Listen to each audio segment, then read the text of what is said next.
Today is Tuesday. Yesterday was spring. I thought today was spring, so I got up and y'all would die laughing. I got on sandals because I thought spring was here. My toes are cold. It's not quite here yet, but it's getting close. It's getting close. And with spring comes Good Friday. And Good Friday we celebrate. We as Christians celebrate. On Easter Sunday, we as Christians celebrate. But every day I wear this cross. And we're going to talk a little bit about a cross today. Because recently there was some conversation on Facebook that it unnerved me a little bit. And y'all know I'm mouthy, and when I get unnerved, I get mouthy.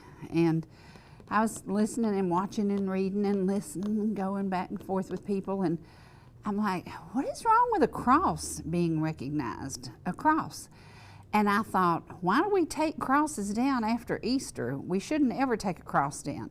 The cross is that symbol forever. And so I started kind of keeping up with everybody who walks in my office seems to have a common denominator. They're all wearing crosses. And I thought, okay, Lord, we're back on the right track. We're back on the right track. So today, we're going to take you to a trip about a cross. And we're going to do that in just a little bit. But before we do that, oh gosh, I'm so excited. It is so weird that we found some footage of Xana at the Botanical Garden the first year that she was there. She was a baby. The kid is almost 3 years old now. It is so weird to me how we went from here and holding this tiny, tiny baby to now she runs the show. And it is so different, but I'm so excited to watch her grow. Now, watching her grow means you get to see some crazy antics. And so we're going to show you a trip where we made down to the Botanical Garden to the plant sale, the first plant sale that Xana got to be part of. This plant sale is part of Ball Grounds. It's part of what people expect in the spring. And this year, we're going to have over 40 vendors there. So it's going to be plants and food and fun and a place for every generation. Bring your kids, bring your grandkids, bring your mama, bring your granny, bring your Uncle Joe. Bring everybody to the plant sale because there's going to be something for everybody. Now, yesterday we talked a little bit about the fact that Hans Rueffert probably won't be able to be there. We're pretty assured that he won't be able to be there, but his bromeliads will be. So if you love those plants and you would like to help Hans out by being there and making a purchase, I don't know if one of the kids is going to be there, if his wife's going to be there. I'm not sure who's going to set up his booth, but they are going to have his stuff there. So please come and be a part of that and help him out. And all you have to do to help him out is buy some of his product, and that helps him out. And that's what it's about. You know, we are a community television program, a community owned by a family for over 100 years, and it's about helping the community. Can y'all tell the pollen is really getting me? Really getting me. But that's what communities are about. Gosh, the guys may have to come out here and do the show because I can't breathe. But we'll get through it. We are a community who picks up the phone and says, hey, what can I do for you? I heard that something's going on. I heard that your dad passed away. I heard that you've got your mom in hospice. What can I do to help you? That's the kind of community we serve. And our community is growing from the edges of Dawsonville to Dahlonega to Waleska to Cartersville. We are growing. ETC is growing, and with that growth comes new people, new viewers, folks that don't know. Oh gosh, y'all. We've been here 21 years. 21 years. And the first year that ETC was here, this was a music set with the Davis brothers. And then over there was your choirs coming in from your churches. And they stood on risers and they sang over there. And right over there sat Hans Rueffert. And Hans Rueffert started what I continue to do today. He started just a little bitty program doing about, I think it began at 8 minutes, then they ran it on a loop, so it made it 15 minutes. And he said, I didn't know what to talk about. And I said, oh, Lord have mercy, get out here in the community. There's plenty to talk about. Today we want to talk about the blood drive that's going to be on the 17th. And this is in honor and in memory of Blake Millsap, who died from, he had leukemia that was diagnosed just 6 days before he passed away. Now that's just unheard of. He ended up with a respiratory illness, and then I think got pneumonia, and just quickly that young man went to be with Jesus. But he was prepared. He was prepared. And I said, so we should celebrate his little life, and we should celebrate the fact that the week before he got sick, he was playing baseball. He was happy. He was a normal kid. So I'm going to ask you all to please come out to the Pickens County Recreation Department this Thursday, 9 a.m. to 2 p.m.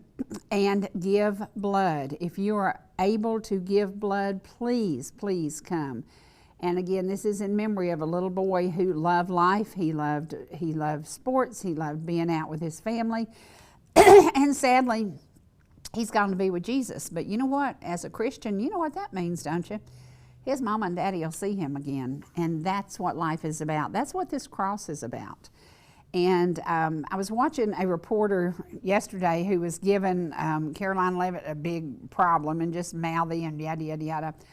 And I said, that young woman steps in front of the world and she has on her cross. And I love that. I love that she shows that she is a Christian, that she believes in the Lord. And I thought, you know, we have a responsibility to share the word. And I think the word is shared very simply when you wear a cross, because when you wear the cross, then people have no doubt what you believe and how you feel. So today, we're going to share some music by Linda Autry about the cross. If you've ever listened to the words of Old Rugged Cross, you know, it's 4 verses. It's amazing. It's amazing music. It's amazing words, and it tells the truth. The truth is that cross is real. That cross really happened. So if you get offended because you ride by and you see a cross and you're like, when are they going to take that thing down? The cross should never come down. The cross should never leave your mind, because the cross started it all. I can remember when the movie, oh my gosh, how many years has it been? 25 years when Passion of the Christ came out. I couldn't watch it for 2 years. And I kept telling Lucy Van Doren, I want to watch it, but I don't think I can handle it. I want to watch it. Then when I watched it, I couldn't handle it. Oh my gosh, it was horrific, but that was life. And that cross is part of life. So today, we're going to share a little bit of music about the cross. We're going to share a visit with somebody who really thinks the cross is very, very important. And we're going to share some of Mr. Ellijay's gospel music, because long before he wrote a bunch of original songs, he did a lot of gospel music. He sang at your churches, he sang at your funerals, he sang here and there and everywhere. And it was that old-timey gospel music that we all know and love. So sit back, here goes. I think we've got Xana ready first, and this is at the Botanical Garden, the plant sale. And when we look back at this, she was a tiny baby. She's not a tiny baby anymore. She's almost 3 years old. It blows my mind, so here we go. Abraham. Some glad morning when this life is over, I'll fly away to a home on God's celestial shore. I'll fly away. I'll fly away, oh glory. I'll fly away. When I die, hallelujah, by and by, I'll fly away. When the shadows of this life have grown, I'll fly away. Like a bird from prison bars has flown, I'll fly away. I'll fly away, oh glory. I'll fly away. When I die, hallelujah, by and by, I'll fly away. Just a few more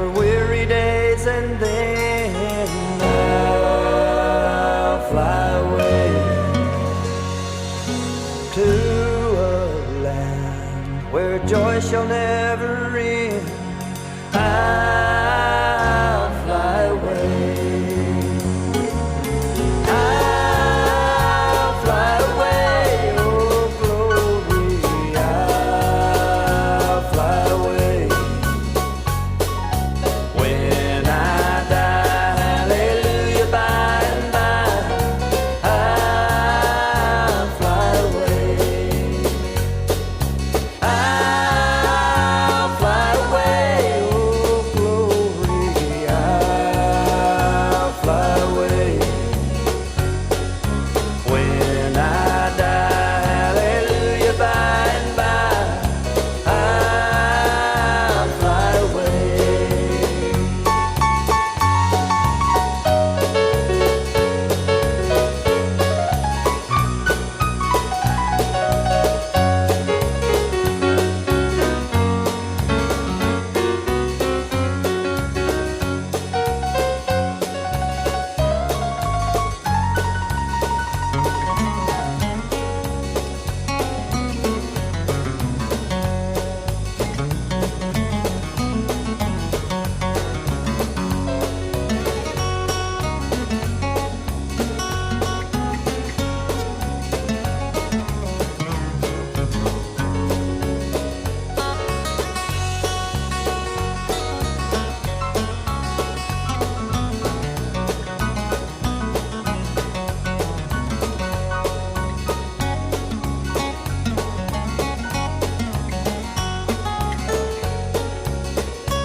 Happy birthday to Eric Hendricks. Now let's talk a little bit about guys who survive cancer. We got Hans Rufert, we got Eric Hendricks. We've got so many people who make it through the chemo. Things are changing drastically. New medicine, new surgeries, new ideas, new creations. You know who comes up with those creations? The genius of the world. They're brilliant people who study and think and say, we can beat this cancer. You know, today, maybe in your prayers, we should all say, okay, Lord, let's all pray that there is somebody out there, maybe sitting in a 5th grade class, a 7th grade class, a 9th grade class, who has the answer to how do we solve this problem with cancer. Our area was especially hit hard from Copper Basin down to Pickens County.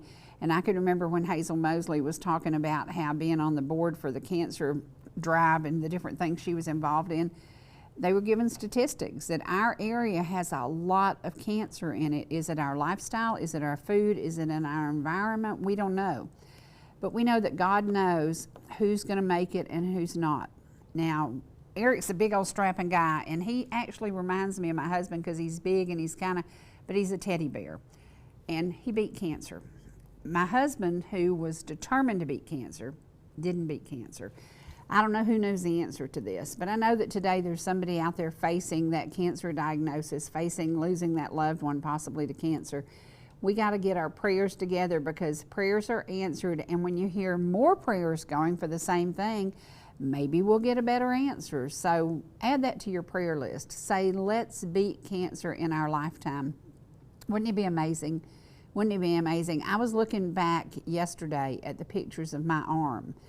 And the idea that I didn't lose my arm, the idea that that thing finally healed, the idea that the cancer was gone, and I'm like, wow, was it just a couple of years ago? And I can remember somebody was giving me a hard time, and he kept saying, oh, well, you'll be fine, you'll be fine. And then he saw my arm, and he went, oh my gosh. And he said, I didn't know it was that bad. And I said, we didn't until we got in there. You don't know, but early diagnosis is so very, very important. And today we think about, oh, you hate needles, you hate going to the doctor, you hate taking the time out. Take the time today. Schedule you a colonoscopy, schedule you I have to have these full body scans because of all the melanoma. It's crazy, y'all, but we can get early detection, so do it. Now, one of the other things, and we didn't talk about this yesterday with the ladies from the garden club, If you're out in the sun, protect yourself from the sun. And we're going to show you a little video of the botanical garden down in Ball Ground. A lot of shaded area there. So when you go to visit, you can walk through there, you can go in the shade, and you can spend some time. But you also need to use sunscreen. Sunscreen is so very, very, very important. And when you think about it, you say, oh, I'm just going to be out there about 30 minutes cutting the grass. It doesn't matter. It doesn't take much time. Growing up between Orlando and Atlanta, in Orlando, we were at the beach, we were at the lake, we were water skiing. That's probably where I got the problems I ended up with, because I have very pale, can y'all tell I'm pale? Very pale skin, never had a tan in my life. All I did was I would burn and peel and burn and peel. That was it. And so I didn't protect myself from the sun. When you're gardening this year, if you're out in your garden, wear one of them old granny hats. Wear long sleeve shirts. And you're looking at me saying, Sherry, it's going to be 100 degrees out there hoeing them rows. Protect yourself, and put on that sunscreen. And don't just put it on one time, because you're going to sweat it off. Put it back on again and protect yourself, because we are smarter than we used to be. These girls would sit around with, wasn't it baby oil and iodine, and they'd smother themselves with it, lay out there in the sun. Many, many, many of those women have had skin cancer. And we think about it. Melanoma is that skin cancer that goes deep, and it has roots that just go crazy. And that's what, when they kept apologizing to what they had to do to my arm, they said, we're so sorry we had to go so deep. We're so sorry we had to do this, but we had to get it all. That's the key. So protect yourself so you don't end up dealing with what I did. And wear the sunscreen, wear the hat, wear the long sleeve shirt. Homer Martin, he always loved long sleeve shirts because it protects you from the sun. We have the ability to do that, and we can do that. So if you're going to go out and stroll through your garden, even if you're going to visit somewhere like Gibbs Gardens that you're outside a lot, take your sunscreen, put your sunscreen on, or do like the old ladies used to do. And I laughed about this. I saw some pictures, and they would carry an umbrella to protect themselves from the sun. You have to do what you have to do, because the sun is very, very damaging. Now, is the sun worse today than it was when I was a kid? I don't know. But I'm guaranteeing you those rays are tough and hot, and they will burn you. So protect yourself. And again, get a checkup. It is so very important. Now, one of the places we didn't talk about much the other day, and I want to remind y'all about this. When Miss Hilda was here, this is Hamilton Gardens at the Georgia Mountain Fair, and we're trying to get the special about the Georgia Mountain Fair finished. And it's going to show you a lot of things that you probably don't know, but one of the cool things is the rhododendron garden. There is nothing any more beautiful. The good thing about it, most of it is shaded, but again, take yourself a big old hat. I've bought myself 2 or 3 of these big old floppy hats, because if I'm out in the sun, I'm going to protect myself. And you know, my skin cancer started right here. And it was so crazy, because when I do my eyebrows every morning, I'm reminded, because there's still a knot there where the first cancer was. And then it went up into my scalp, and I had 5 different places. So please check your skin, get somebody else to look at your back. You can't see your own back, get somebody else to look at it. Check yourself and make sure you don't have anything changing. And that was the key. I had it over here first, and then I had it over here, and this one went deep. So keep checking, do a body check. Okay, here we go to the botanical garden with baby Xana, and I want y'all to look. This was her when she was about 7 months old. Today she is almost 3, so here we go. Anna Jordan, look at Nanny. What is it? So y'all come down to the plant sale and see us. Say we're in Ball Ground, and there's lots and lots of plants for sale, and lots of puppies, and lots of people, and lots of good deals. And there's food trucks, and there's everything except a passy and a bottle. Yeah.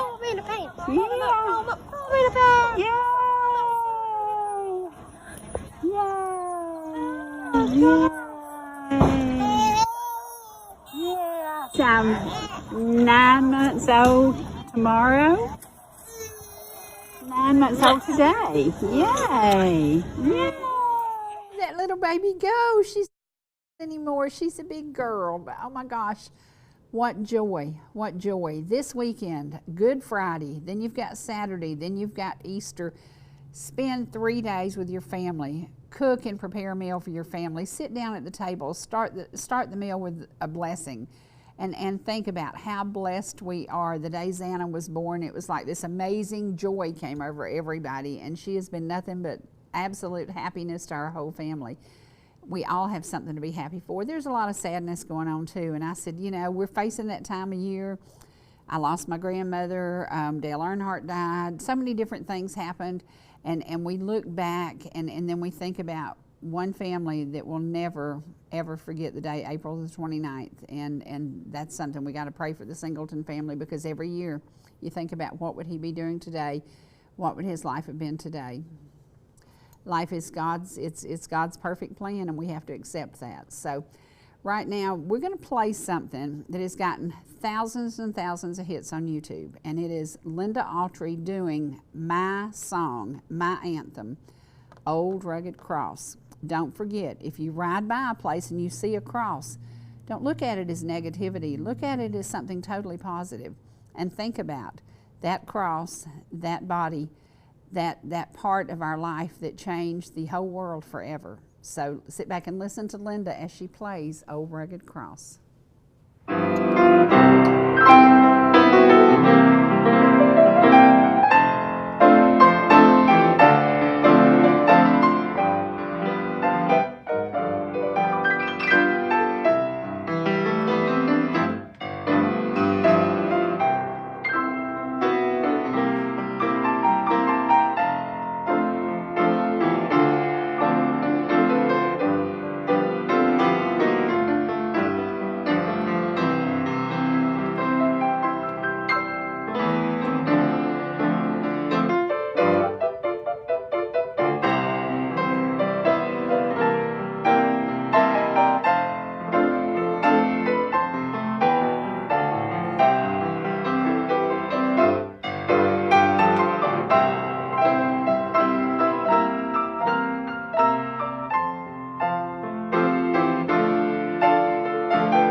you're in the mood for chicken strips, a delicious burger, our classic banana split, or an upside-down thick blizzard treat, we've got you covered.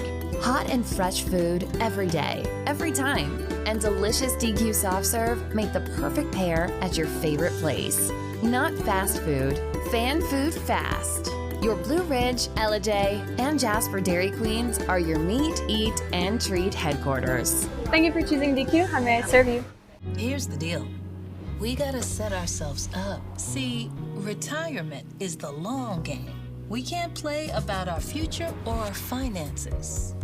Make moves, set up goals. Don't worry about a setback. Just save up, stack up to reach them. Let's put ourselves in the right position. Pre-game to greater things. This is Pretirement. Welcome to our ETC Game of the Week. From McDaniel, that one is poked out in the out. Oh, that one hits him in the head. From Crisp.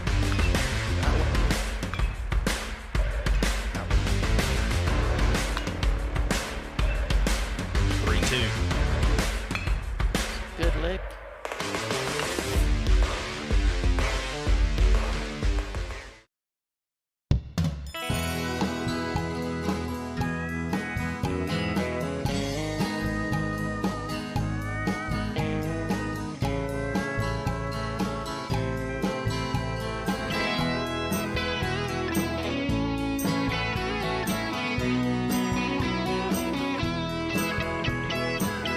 Y'all come by and see us anytime you can.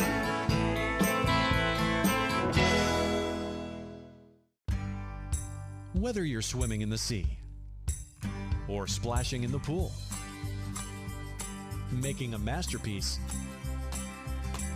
or just making memories, writing a great American novel, or writing your term paper that's due tomorrow. Whatever you do in life, Farmers is here to protect it. For all your insurance needs, call Donald Curtis in Blue Ridge.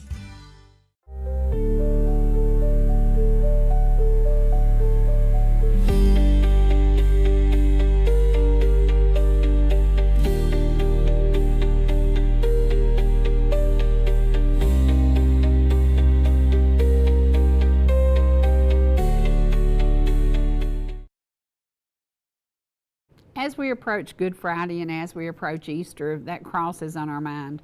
I want to share something with you today. You know, a guy lives down the street, saw him walking around carrying a big old heavy cross, and I said, what's his story with this guy? So I sat him down, interviewed him, and learned a little bit about him and a little bit about me, because we are all carrying somebody else's burden. You know, we worry about so-and-so, we think about so-and-so, we pray for so-and-so. But the Lord carried all of our burden, and he said that he felt it was his duty, and it was an honor to carry a cross around, and he did it for 40 days. And so we're going to share his story with you. If you have seen this, I hope that it helps you understand that there are a lot of us who face things that you're like, I don't know how I got through that. And then you get through it and you go, yeah, I get it now. I get it. He was there with me every single step of the way. So as this young man carried this cross, and he said, it hurt, and my back hurt, and my shoulder hurt, and I'd get tired. But he said, and then I'd get this energy. I didn't know where it came from. Yeah, we know where it came from. So we're going to share his story with you now. Sit back and just listen. Just pay attention. Here we go. Hey, y'all. Welcome to a little visit to Ball Ground, Georgia, with a very, very special man that I think almost everybody in Ball Ground has figured out who you are. Can you please introduce yourself and tell me a little bit about you? My name is Matthew Bennett. I am a long-time child of the town of Ball Ground. I grew up here and lived here off and on my whole life. I'm 39 years old, shooting for 40, and a lover of Jesus Christ. Absolutely. I met you maybe, 6 weeks ago when you were walking through town carrying something very special. Yes. Very, very special to a Christian. Tell me what you carry every day. I have been toting a cross in and bearing it for Jesus, Mm-hmm. to show my love for him as well as his love for me and everybody else here on this earth, and as well as my love for mankind. Mm-hmm. You know, Matthew, the one thing that we all are afforded is the gift of Jesus, and doesn't cost us anything. We don't have to fill out an application. We just have to ask him and submit to him. How easy is that? It is not that easy. Yeah, exactly. Exactly. My thought on it is that there is a generational curse that separates us from getting in contact with God, and it could be lots of things: fear, steps of rejection, or things that we carry as our own cloak, for say. And it's been passed down ever since Adam and Eve. Right, right. And sometimes a bit of stubbornness. Well, I can handle it and I can do it. I've had a little of that stubbornness. Oh, I can handle it on my own. No, we can't. No, we can't. Very stubborn individual. Yes, we're kidding ourselves. Now, when you started this path with that cross that weighs approximately 70 pounds, is that right? No, it is What does it weigh? between 80 and 90 pounds. Oh my gosh. Oh my gosh. Wow. Wow. And it's made of what? It's made of 4x6 pressure treated timbers. Mm-hmm. And is that what adds the weight? Because would a different wood be lighter? Is it because it's pressure treated that it's so heavy? Yeah, pressure treated and the size of the lumber makes a difference. Well, I was going to ask you that. Did you choose that size lumber? Couldn't you have carried a smaller cross? Did you feel it necessary to carry that huge cross? It's what he told me to do. Mm-hmm, mm-hmm. He told me how big he wanted it. He told me that I needed to do it. Because he has saved me from all sorts of things. Yeah. My life on multiple occasions. And he has forgiven me solely, and I know it within my heart and my soul, which I felt undeserving of it, which it is unfavorable. Is what grace is unfavorable forgiveness. Yeah. So that means that it doesn't matter. It's not on a scale that he will forgive anybody and everybody. I think it's 1 John 1:9 that states that if we confess our sins, he is just and righteous to forgive us of our sins and to cleanse us from all unrighteousness. Which that means that he wipes the slate clean every time we do that. So, can we talk a little bit about your history? Did your mom look at you and say, oh my gosh, I can't believe my son is doing this? Was she amazed at the turnabout in your life? She, when I told her what I was going to do, she had the question of, what? What do you mean? Why? Is what she asked me. Yeah, and I told her why. Which my mom knows a lot about me. Yeah. You know? Yeah. Because she's seen me grow, you know? And there for a long time, she always was my rock.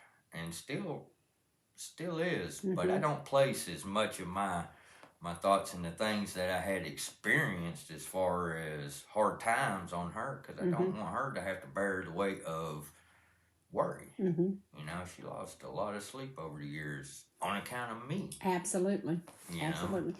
And you think about your mom, your dad, we all lose sleep over our children, we all worry, but you know, God is up all night long worrying about all his children. He is. And he is waiting for those who haven't come to him to just come to him. Exactly. And when you think about what you do, was it a 40-day, you did it for 40 days, and then did you stop? I did, for 1 day. And how did that feel? I felt relieved because I was tired. And you walk about 2.5 hours a day with 80 pounds on your back? Well, it started off, it took me 3 hours the first day that I done it. And it was to walk 4 miles. Carrying 80 pounds. Yeah. Of the cross of Jesus. Yes. Wow. And it has gotten a lot easier. but I pray before I take each walk. Mm-hmm. And it's for strength and for the Holy Spirit. And I want the eyes to see that it is possible. Mm-hmm. I mean, it's more than possible. And the purity of heart and the pureness of a heart is what makes God and his miracles what he is. And I can't even really find the words to really describe what he is and how good he is. I mean, because Webster just ain't got it. They do not. They do not. No. I think about the times in my life that it was God. It was God. There are times over and over that there's no other answer for why what happened happened. There's no answer for their survival. There's no answer for the change. There's no answer but God. Exactly. That's it. That's it. Absolutely. Now, do you now share when you're walking? Do you stop and tell people? Because the day I stopped and talked to you, I was thinking about a song that Hank Williams Sr. did many years ago called Your Burdens Are Greater. And your burdens may be greater than mine. My burdens may be greater than yours. But we all have burdens. Do people stop and talk to you about their burdens? Some people do. There's been very few and in between that have stopped and said anything about most burdens. But the expression on a lot of people's face shows the burden. You know, for many years, I was held down by my own burdens. You know, I carried a lot of guilt, shame, and remorse over some of the actions that I had walked through, or being confused and not understanding why things was the way that was. And I mean, I got several stories that points to God. It's like I have a mentally disabled brother that has to be taken care of. And I help my mother take care of him today. When I was a young boy, my mom also raised cats, had a cattery, and she had dogs. And I couldn't even, she was offering me a substantial amount of money for a young kid to go out here and clean piles of dung out of the yard. And you didn't. I got 1.5 piles. Wow. And I was, you know, it turned my stomach, and I was puking and gagging. But today, you know, it doesn't bother me. It wasn't only that. I mean, I've had to work in a horse, you know, out on farms, scooping food. I worked at the chicken plant, and then finally got to where I went into live hang, and first bird pooped right in my face. So you found a strength you didn't know you had. I did. Yeah. God gave it to me. Yeah. Now, the day that you found Jesus, can you describe a little bit about the difference in you? Was it an immediate difference? Did you immediately feel different? Did you say, this is what it's about? How did that feel for you? To being saved is a feeling that is indescribable. Really, I mean, I felt warm and cold. It made me weep. It made me laugh. It brought me to my knees is what it did. I weep like a baby. And that's happened more than once that he has done this for me. Did he make you feel loved? He does. And he does on a day-to-day basis today. I can feel the presence of God in a day-to-day walk. Because I know what he's done for me. You know, because my heart had been scattered all over the place. And he had gathered every one of them pieces and has mended it back together. What about I feel whole today. I'm comfortable in my own skin. As a matter of fact, I can feel them on me now. Wow.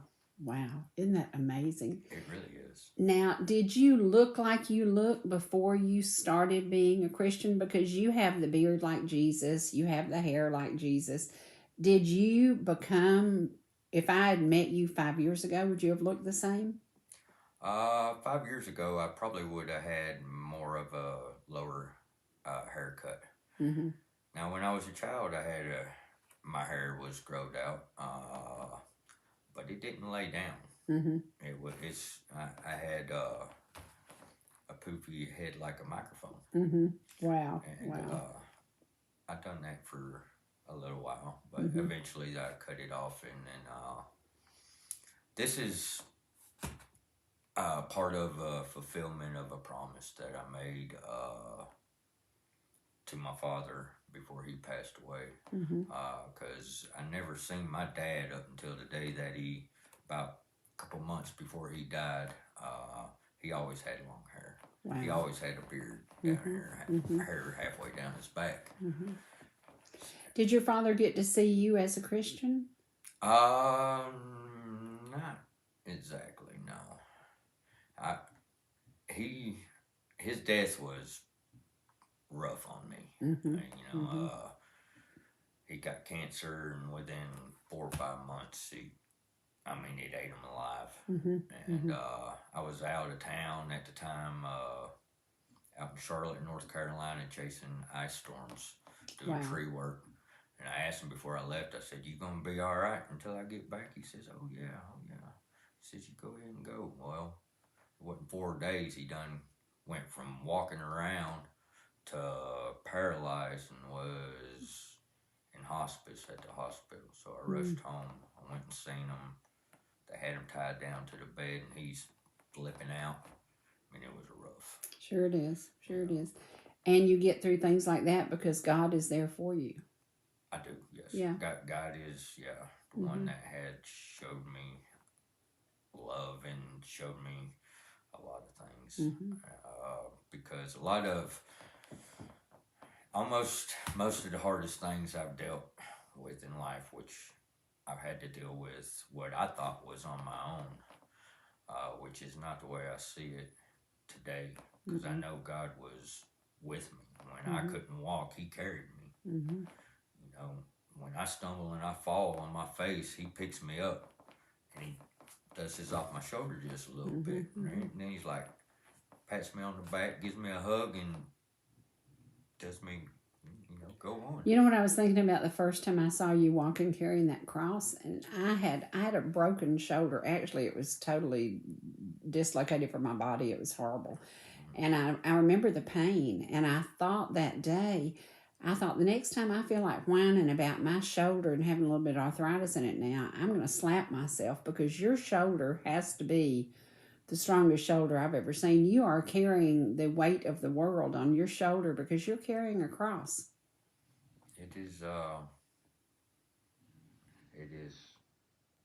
can't really put the words into it. I know it was rough, and to start off with, and I can't say that when I get done that it ain't sore, but I wake up in the morning and I get out of bed.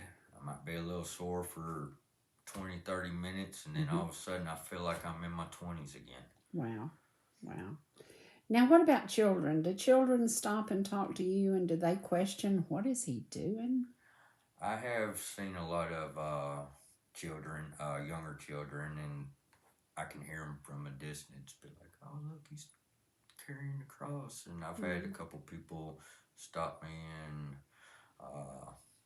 one lady in particular, and said that her kids was saying, "Look, it's Jesus." Wow. And I was... Wow. Now that, oh my gosh. Man, it almost... I'm not Jesus. You know what I mean? Yeah. But but he is inside you. Oh yes. Yes. He is working in me and through me in ways that I can't even wrap my head around.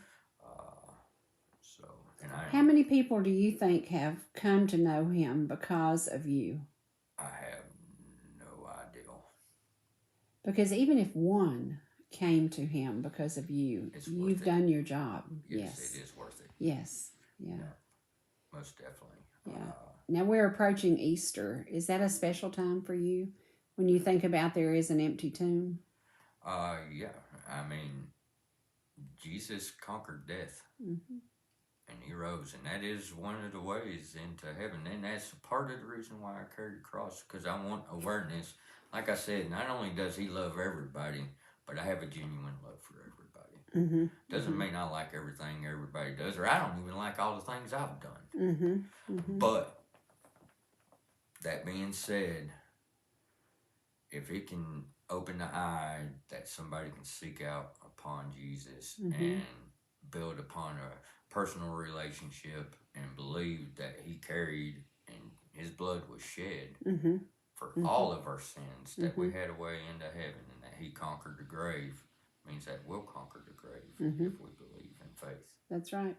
You know, in today's world, we're seeing, you know, I don't know how to explain it, because we grew up in a society that it was Sunday morning. Sunday, you go to church, then you have lunch with your family. Most businesses weren't open. It was very different. It was very different growing up when I did, because Sunday was a family day. Yeah.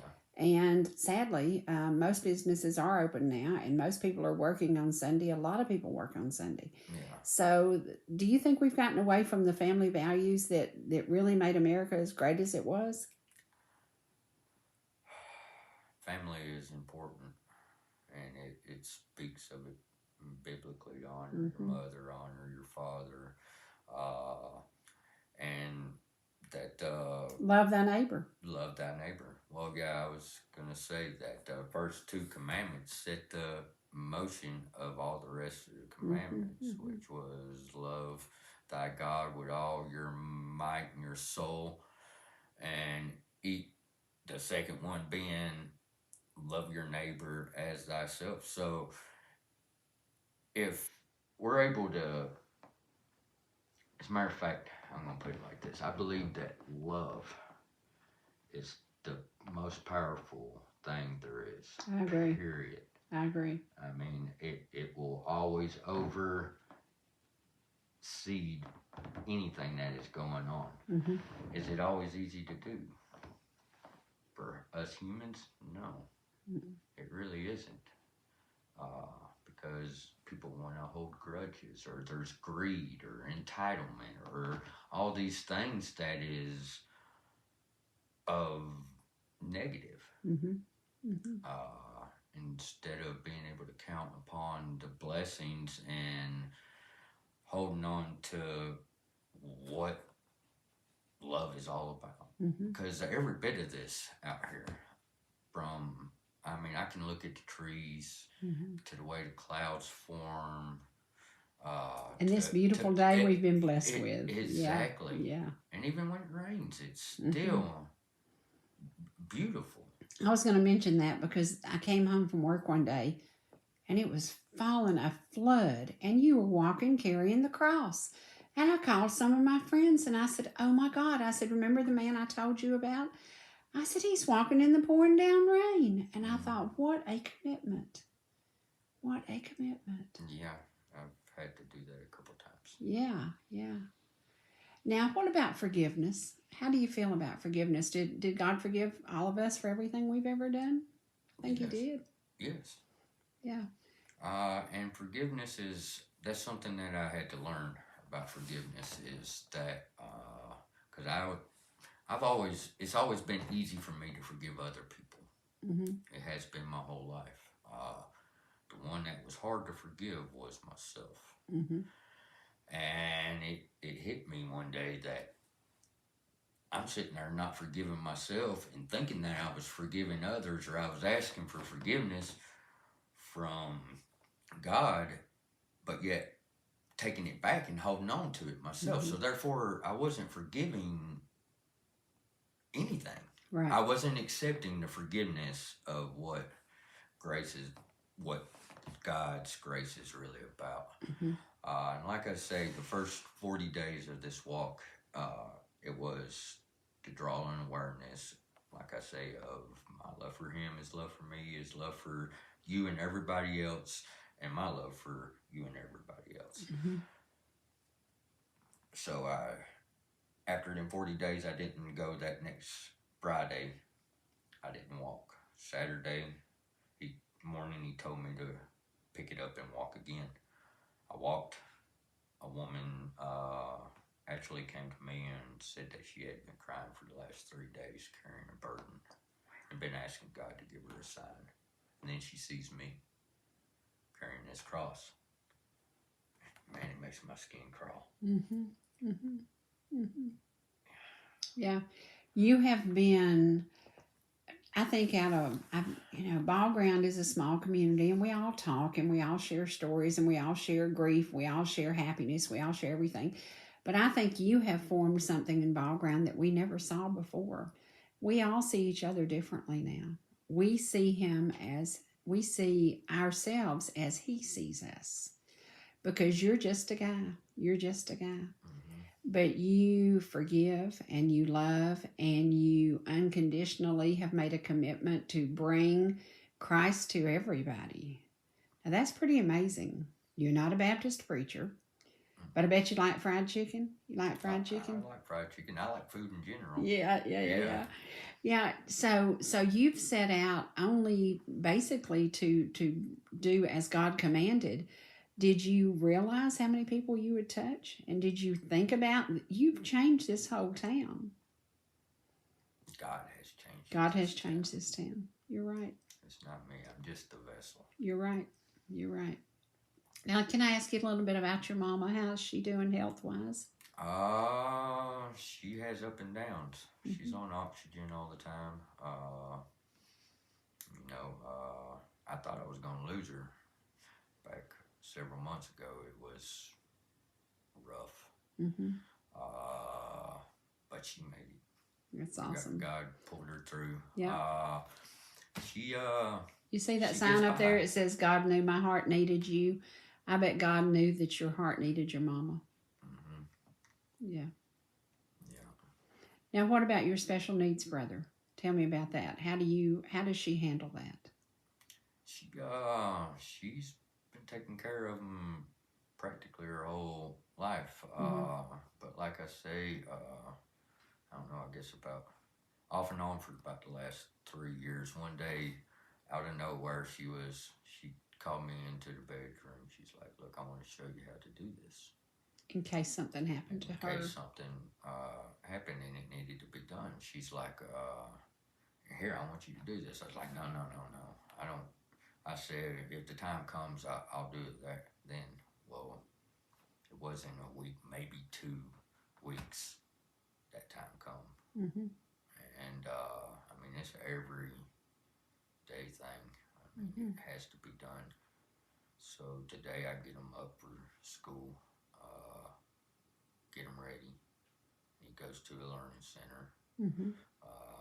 He comes home. My mama's boyfriend might as well be her husband. He's been around for the last 20 years. So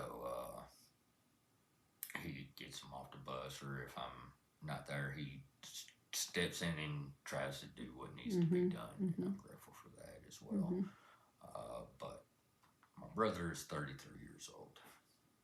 So he's stout as an ox. It's surprising, considering that his arms ain't no bigger around than, a little more than a 50-cent piece. And as a mom, the love of a mother never goes away. So your brother, your mother could have said, oh my gosh, I've been cursed, I've been burdened, I've been this, but she's taken it on and she has done her job. She's done her job. And without God, she couldn't have done that job. No, she couldn't have done it. No, my mom tells me, which I've never been to church with my mother. I was never made to go to church. I can't even say that I go to church today. But I do talk with God. I do read His Word. And I do try to show kindness in my walk today. And that's with everywhere. People ask me how I'm doing. Used to it be all right, or I'm okay, or this and that and the other. But today I'm blessed. I'm loved and I'm forgiven. And that is the way that I start my day. And it makes my day just way off on a better start. And Yeah. I love it. And I see your eyes are so, it's almost like your eyes are, I'm a happy soul. You know how you look in some people's eyes and they look like they are Satan possessed? Yeah. Your eyes just look like you are a happy soul. And I said, to me, that is just the sweetest statement to be able to look in your eyes and see just kindness. Yeah. Well, you know, my eyes are blue. Are supposed to be blue. Mm-hmm. I've been looking in the mirror, and to the best of my knowledge, I see a lot of yellow here lately. And it's God is what it is. Wow. He does. He continues to hug my heart, my soul, and I know only a piece of what it really is, but I feel it. I feel it today. And if everybody could just say kindness and forgiving and knowing that God's grace is here for all of us. That's all it takes. And turn that bitterness around. And I know you've been through so much, but you've come so far. And now it's almost like you're starting a leadership of a village. Because Ball Ground is just a little village of people. Yeah. And everybody's talking about that guy with the cross. That guy with the cross. And they're also talking about that guy with the cross has something on his mind and his heart that he wants to share. And I'm so glad that we were able to do that today. I hope that our viewers will continue to watch you. And if folks are coming to Ball Ground and they have a question, they want to stop and talk to you, Feel free to. Yeah, that would be so cool. That would be so cool because people just don't understand. As we approach Easter, it's all about that cross and it's all about that empty tomb. It is. And I think it's a perfect time for people to really get to know you. And again, thank you for what you do. Thank you for bringing awareness. Thank you for bringing our community closer together. And thank you for sharing the love of Jesus. I appreciate it. Thank you so much. Absolutely. Absolutely. Thank you so much. You're welcome. You know, that piece says it all, guys. On a hill far away stood an old rugged cross, the emblem of suffering and shame. I love that old cross where the dearest and best. That says everything we need to know about a cross. So today, if you come up on somebody and you look and they're wearing a cross, maybe they've got a story. Maybe something about a cross changed their life. If you're riding down the road and you see somebody's put a cross up in their yard, maybe it's because they're remembering somebody who passed. Maybe it's because they're remembering that day, that wonderful resurrection day. There are so many reasons that we think about the cross, but we should never forget the moment that, that old rugged cross, it was real, it was part of history, and it can never be changed. You know, that's the thing I love about history. We can't change it. It is what it is. We learn from it, and we learn a lot when we see that cross. So think about the cross every single day. And when you're thinking, I'm having a really, really bad day, look back at that young man who carried a 40-pound cross around Ball Ground for weeks. He did it for 40 days. And he said the Lord spoke to him and said to do it. Maybe the Lord will speak to you today and tell you to do something. Maybe he'll say, just pick up the phone and call somebody and say, hey, I'm thinking about you. I'm thinking about y'all every single day, and I appreciate each and every one of you for tuning in. I hope that you will continue to go back and look at the old programs, because when we look at the old programs, you know what it's like for me to hear my daughter smile, see my daughter smile, and hear my daughter laugh. It is amazing therapy, and there's something out there that may be part of your past will be part of your future, because it will help you get to the next step. We all have to make that next step. Make it a good one. Have a great day today, and I'll see you again tomorrow on ETC. And don't forget, subscribe to YouTube. We've got about 2,000 programs going on there, so just sit down. When you're drinking your coffee, choose one and look back. It may be your neighbor, it may be your friend, it may be you on YouTube now as we look back 20 years.